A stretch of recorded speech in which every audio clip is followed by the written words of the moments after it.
This is Duke University.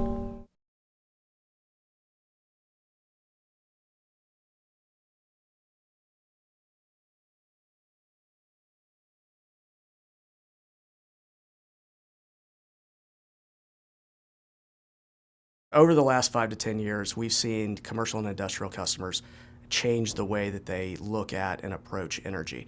They look at it not only as a cost, which is the way they did it 10 years ago, but they also look at it as an actual choice into big decisions around sustainability and around kind of reliability and kind of the future of what they're doing. The most important things that are shaping our markets or the energy markets, at least domestically, comes down to a couple things. One is the overall cost of alternatives. So people were buying power from their utilities for the last 100 years because that was the cheapest option. And options like renewables or wind or solar or even having your own generation, in a lot of cases just didn't work. And what we've seen is the cost dynamics, the input costs for renewable products is going down dramatically, and it's made real opportunities for people to make sustainable investments. The other side, the other shift, is that people have gotten smarter and want to continue to get smarter about energy and how they purchase it, how they manage it. And so you've seen technology advance along the energy management spectrum and then just the data analytics spectrum, where people really understand where it's going, and they can work with companies like ours to figure out the best way to manage that and the best way to minimize it so that they can use that money on what they do. The discussions recently are the utility model, the one that was developed by Edison, hasn't changed in, call it 50 to 100 years. And we get asked questions by our customers, by our investors, by our employees, what's the future of NRG, my company, look like? And it's a dynamic answer because it's definitely an unknown question. What I can tell you is that the company has transitioned over the last, call it 15 years, from a traditional centralized generation company to a much more diverse, broader, more customer-focused company. And so if you think about our company and where we're going, we focus more on distributed solutions. We focus more on individual customer needs. We are definitely working to grow our connection with our customers and grow our customer base, which is something that's completely unheard of 15 years ago. If you try to move that across and look at what the next utility looks like, or the traditional utilities, what does that mean for them? They live in a monopoly world where the only choice has been them for a very long time.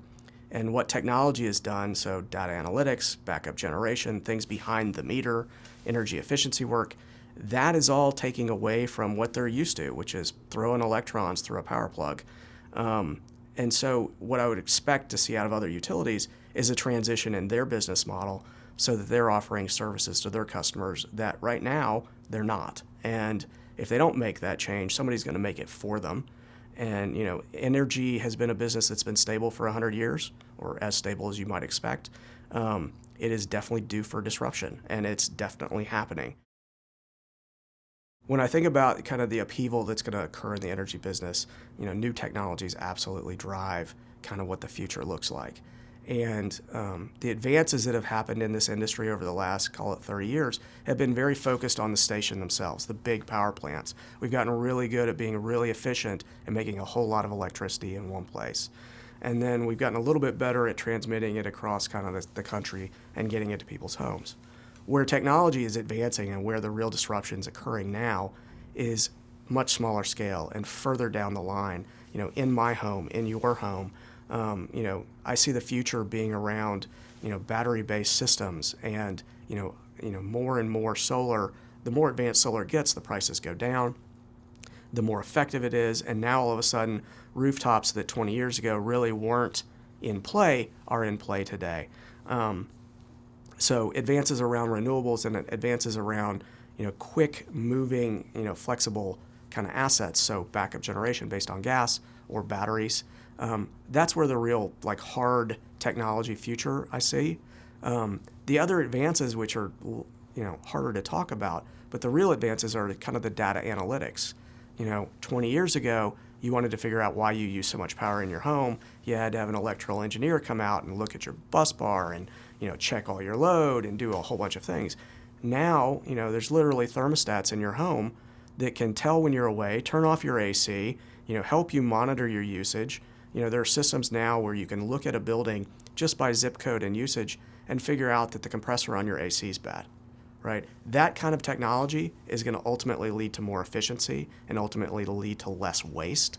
And when we do that, that will overall drive the demand for power down, which is going to get offset by my daughter's iPad, but it will drive it to a point where all of us in this space are going to have to be more competitive in thinking from the customer end and the advances on that end, because I think that's where the disruption lies.